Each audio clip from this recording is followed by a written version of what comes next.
Hello everyone. Shri IAS academy में आपका स्वागत है। जैसा कि आप जानते हैं कि श्री आईएएस एकेडमी ने आंसर राइटिंग सीरीज की शुरुआत की थी, जिसमें ऑलरेडी हमारे 75 पार्ट आ चुके हैं। ये हमारा पार्ट 76 है। इसमें हम देखेंगे कि आपके द्वारा हमारे टेलीग्राम चैनल पर किस प्रकार का प्रश्न भेजा गया, उसे आपने किस तरीके से लिखा और वास्तव में उसे कैसे लिखना चाहिए था। तो चलिए शुरू करते हैं। जैसा कि आप देख रहे हैं, ये प्रश्न आपके द्वारा हमारे टेलीग्राम चैनल पर भेजा गया है।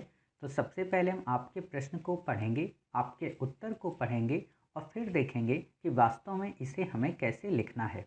आपका प्रश्न है, क्या भारत शासन अधिनियम 1935 ने एक परिसंघीय संविधान निर्धारित कर दिया था? चर्चा कीजिए।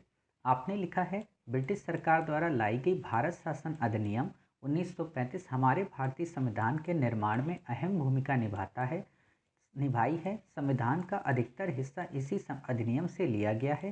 संघ को मजबूत करने की दिशा में महत्वपूर्ण पहल थी, जो आगे चलकर देश की एकता और अखंडता के लिए काफ़ी सहायक सिद्ध हुआ, जिसे हम निम्न रूप में देख सकते हैं।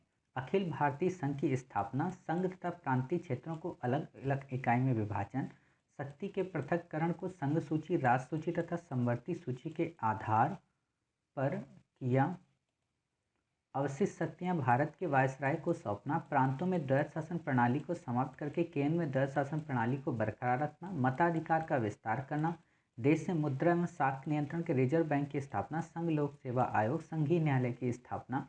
इस अधिनियम में उपरोक्त तमाम विशेषताओं को देखते हुए कहा जा सकता है कि इस अधिनियम में एक परिसंघीय संविधान निर्धारित कर दिया था, लेकिन ब्रिटिश सरकार की मंशा में परिसंघीय संविधान निर्माण करने की नहीं थी, बल्कि वे देश में अपना साम्राज्य मजबूत करना चाहते थे ताकि उन्हें जिम्मेदारियां कम और फायदे अधिक मिलें।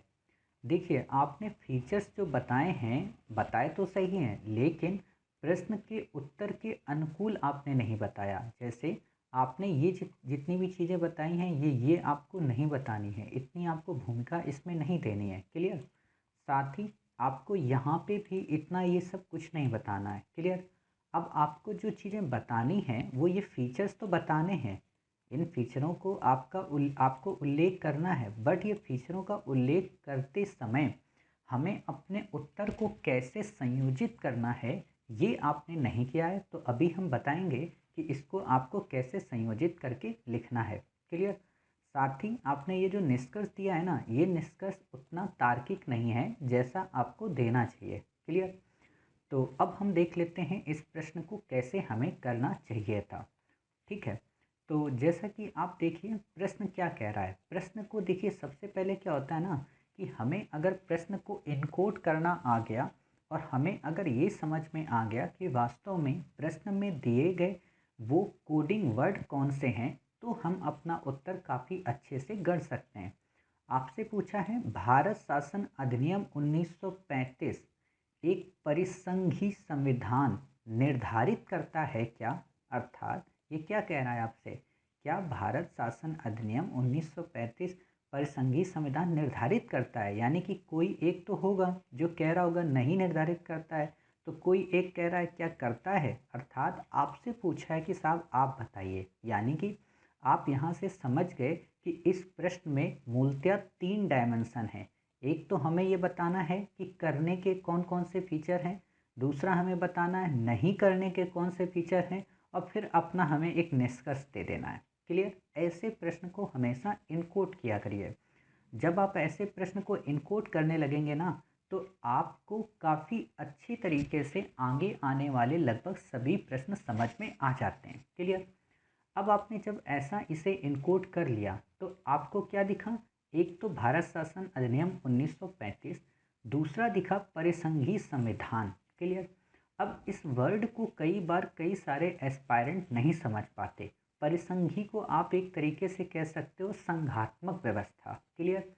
क्योंकि होता क्या है कि पॉलिटिकल साइंस में हिंदी में वर्ड काफ़ी अलग अलग मिलेंगे, बट इंग्लिश में एक ही सिस्टम होता है, फेडरलिज्म। क्लियर? तो वहाँ पे इंग्लिश माध्यम के बच्चों को तो कन्फ्यूज़न नहीं होता, लेकिन हिंदी मीडियम के बच्चों को परिसंघी व्यवस्था, संघीय व्यवस्था, इसको लेकर कन्फ्यूजन हो जाता है। तो आप समझ गए कि वास्तव में संघात्मक व्यवस्था की बात कर रहा है। आप में से जिन लोगों ने हमारी इंडियन पॉलिटी की बुक सीरीज पढ़ी होगी, वहाँ पर हमने आपको संघात्मक के कई सारे फीचर्स बताए थे, संघात्मक के बताए थे, एकात्मक के बताए थे, और आपसे कहा था कि वो प्रीलिम की दृष्टि से भी इम्पॉर्टेंट है। और यूपीएससी में जब प्रश्न आता है कि भारत का संविधान अर्धसंघी है, तो वहाँ पे भी हम उन लक्षणों का उपयोग कर सकते हैं। क्लियर? तो हम वहीं से संघात्मक अर्थात परिसंघी संविधान के लक्षणों को पहले लेंगे। उन सभी लक्षणों के आधार पर हम ये देखेंगे क्या वो सारे लक्षण 1935 के अधिनियम में थे। अभी हम देखो समझ रहे हैं, अभी हम उत्तर का आपको अंत में फ्रेम भी बता देंगे। क्लियर? क्योंकि अगर फ्रेम बता दिया तो फिर फ़ायदा क्या आपको उत्तर लिखने से, जब तक आपको इसका पूरा कॉन्सेप्ट ना क्लियर हो जाए और इससे रिलेटेड एक भी प्रश्न आपका सॉल्व ना हो जाए, तब तक फिर फ़ायदा ही क्या है। आंसर चेक करें और आपको बता दें हाँ आपका सही है गलत है, मज़ा नहीं आता। अगर हम आपकी आलोचना करते हैं तो हम आपको सही रास्ता भी बताएं कि वास्तव में लिखना कैसे है, और उस टॉपिक की एक गहराई में पूरी समझ भी दें। क्लियर? तो वही चीज़ हम करेंगे। तो हम आपको पहले ये बताएंगे परिसंघ का मतलब क्या है, परिसंघ के लक्षण कौन से होते हैं, और फिर वहाँ पे उन लक्षणों में से हम 1935 के लक्षणों को चेक करेंगे और देखेंगे कि 1935 के लक्षण किस हद तक संघात्मक या परिसंघी संविधान के लक्षणों को फुलफिल करते हैं, और अगर नहीं करते हैं तो उन्हें ही हम निष्कर्ष के तौर पर दे सकते हैं कि इसमें क्या क्या कमियां थी। क्लियर? तो आप समझ गए। तो जब हम परिसंघ की बात करते हैं, कई सारे एस्पायरेंट के मन में आ रहा होगा सर परिसंघ का मतलब ही बता दो, पहले इतनी देर से आप कहानी गढ़ रहे हो। तो देखिए परिसंघ का सामान्य सा मतलब अगर हम कहें तो कोई इसकी एक निश्चित परिभाषा नहीं दी गई है। हर व्यक्ति ने, राजनीतिक जो शास्त्र के जो अभ्यर्थी हैं, उन्होंने अलग अलग टाइप से अपनी इसकी परिभाषाएं गढ़ी हैं। कुछ ने कहा है कि परिसंघ व्यवस्था का मतलब होता है वो व्यवस्था जिसमें केंद्र और राज्य की जो शक्तियां हैं, जो विषय हैं, वो पूर्ण रूपेण अलग हों। क्लियर? कुछ ने कहा है कि जो केंद्र की शक्तियां हैं और जो राज्य की शक्तियां हैं, कुछ में दोनों समरूप हों और बाकी उनका अलग अलग विषय हो। कुछ ने ये कहा है कि जो केंद्र की शक्तियां हों, जो राज्य की शक्तियां हों, वो तो अलग अलग हों, लेकिन केंद्र को कई सारी पावर ऐसी प्राप्त हों जो राज्य को ना प्राप्त हों। क्लियर? तो यानी कि इसमें कई सारी परिभाषाएं हैं, लेकिन इन सब का मकसद क्या है? इन सब का मकसद यही है कि उस पूरी होल कंट्री के डेवलपमेंट को इंश्योर करना, वहाँ पे लॉ के इन्फोर्समेंट को प्रमोट करना। क्लियर? तो आप इतना समझ गए कि वास्तव में संघात्मक जो व्यवस्था है उसका मूल मंतव्य और मूल उद्देश्य ये होता है कि जिस देश में शासन किया जाए वहाँ भले ही शक्तियों का विभाजन हो, भले ही किसी के पास शक्तियों का आधिपत्य ज़्यादा हो, लेकिन कई सारे ऐसे क्षेत्र हों, कई सारे ऐसे विषय हों जिन पर राज्य भी अपने स्वतंत्र रूप से कानून बना सके, उन्हें फोर्स में ला सके और इस तरीके से देश की शासन व्यवस्था को सुचारू ढंग से चला सके। क्लियर?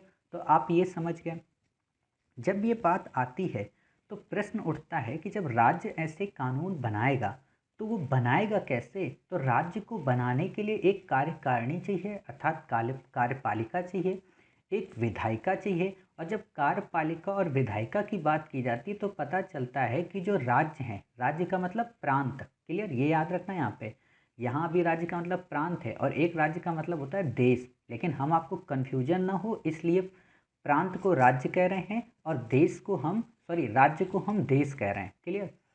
क्या है कि प्रांतों के लिए राज्यों के लिए एक विधानमंडल की आवश्यकता हो, तभी तो कार्यपालिका और विधायिका के तहत कानून बन सकते हैं।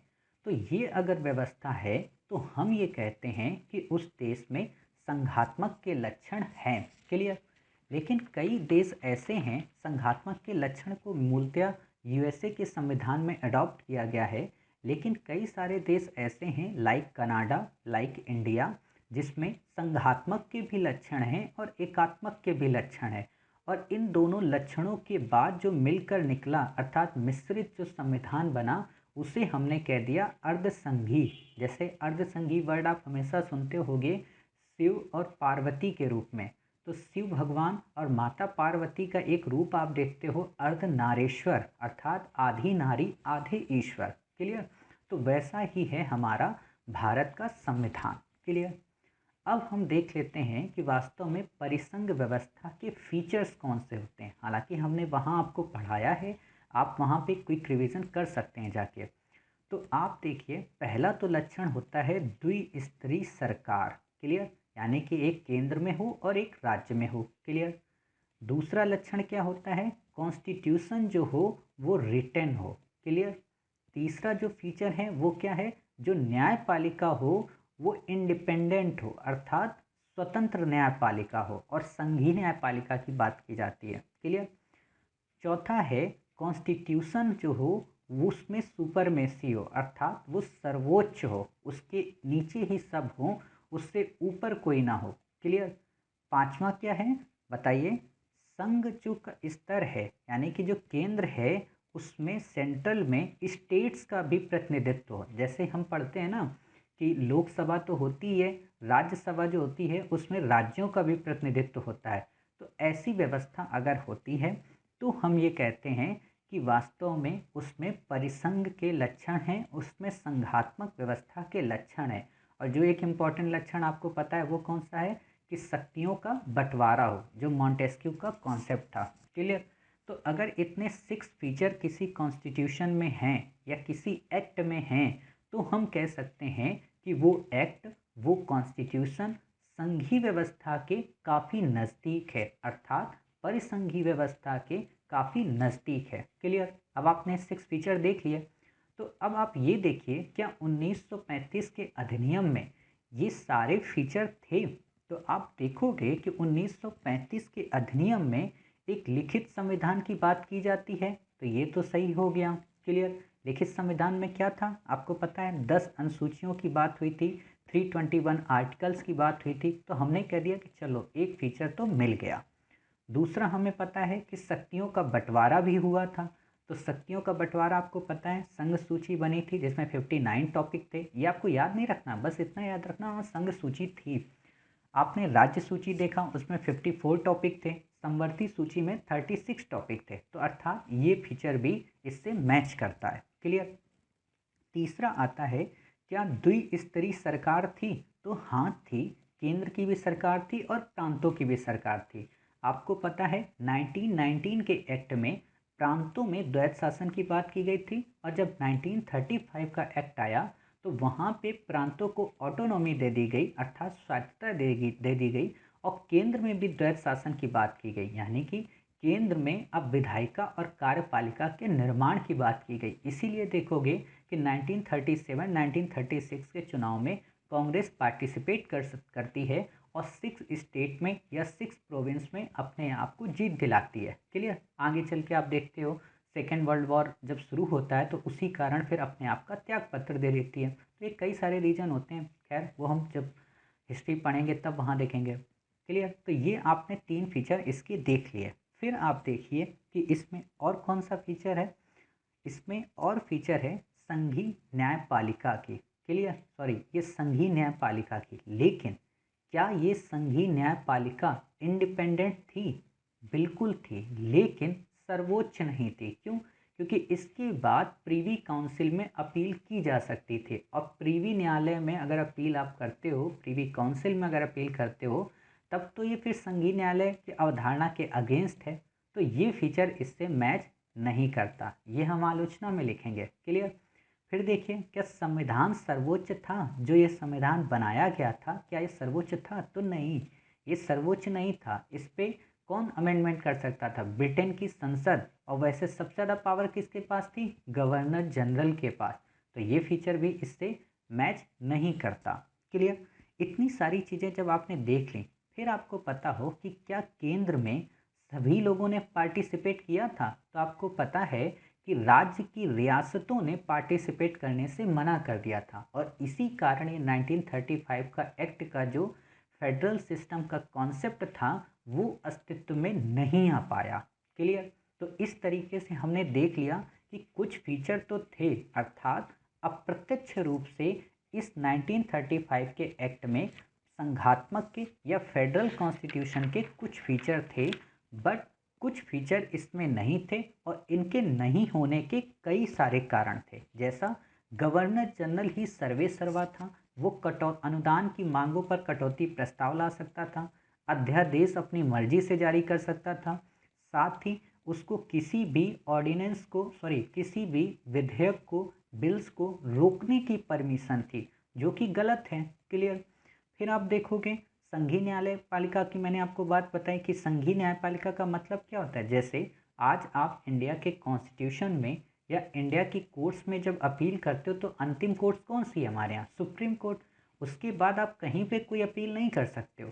लेकिन उस समय क्या था कि आप इंडिया के सर्वोच्च न्यायालय में अपील करने के साथ साथ प्रीवी काउंसिल जो लंदन में थी वहाँ पे भी कर सकते थे। तो ये तो इंडिया के कॉन्स्टिट्यूशन के अगेंस्ट हो गया। इसके अलावा इंडियन जो कॉन्स्टिट्यूशन बना था 1935 का एक्ट, वो अनम्य था, अर्थात काफ़ी जटिल था।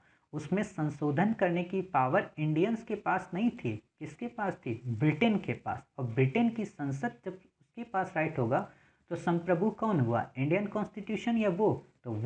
तो जब वो कॉन्स्टिट्यूशन संप्रभु हुआ तो इंडियन कॉन्स्टिट्यूशन सुपरमेसी नहीं आ पाई, जो कि परिसंघ का फीचर होता है कि जिस देश का कॉन्स्टिट्यूशन बने उस देश के लोग ही वहाँ पे सर्वोच्च हों। क्लियर। तो ये गलत हो गया।